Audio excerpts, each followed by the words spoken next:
This is CNBC's live blog tracking developments on the Israel-Hamas war. See below for the latest updates. The U.S. has launched military strikes on 2 facilities in eastern Syria on President Joe Biden's orders. The facilities were used by Iran's Islamic Revolutionary Guard Corps in retaliation for attacks on U.S. forces, the U.S. Department of Defense said late Thursday. The United States does not seek conflict and has no intention nor desire to engage in further hostilities, but these Iranian-backed attacks against U.S. forces are unacceptable and must stop, said U.S. Defense Secretary Lloyd J.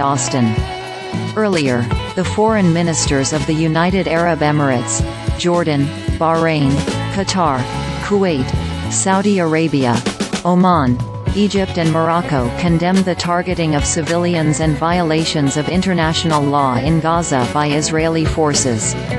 In a joint statement, the Arab nations reportedly said that Israel's right to self-defense following Hamas October 7 attacks did not justify breaking the law and neglecting Palestinians' rights.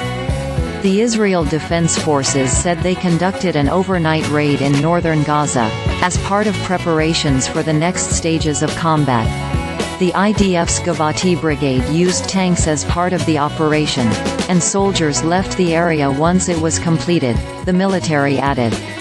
The raid is not believed to form part of Israel's highly anticipated ground invasion of Gaza, but comes amid heightened expectations of a step-up in the IDF's offensive in the enclave.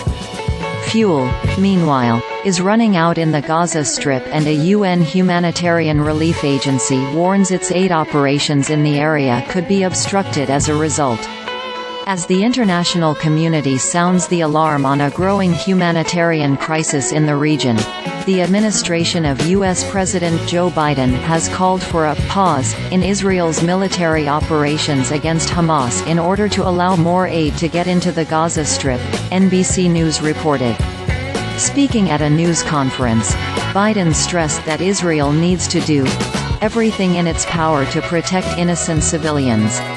EU leaders called on Thursday for pauses in Israeli bombing and Hamas rocket attacks to get humanitarian aid into Gaza after days of wrangling that highlighted divisions within the bloc over the broader Israel-Palestinian conflict. In a declaration agreed at a summit in Brussels, the leaders of the Union's 27 nations expressed the gravest concern for the deteriorating humanitarian situation in Gaza. They called for continued, rapid, safe and unhindered humanitarian access and aid to reach those in need through all necessary measures, including humanitarian corridors and pauses for humanitarian needs.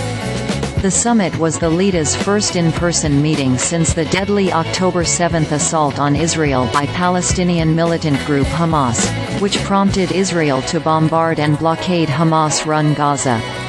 Newly elected U.S.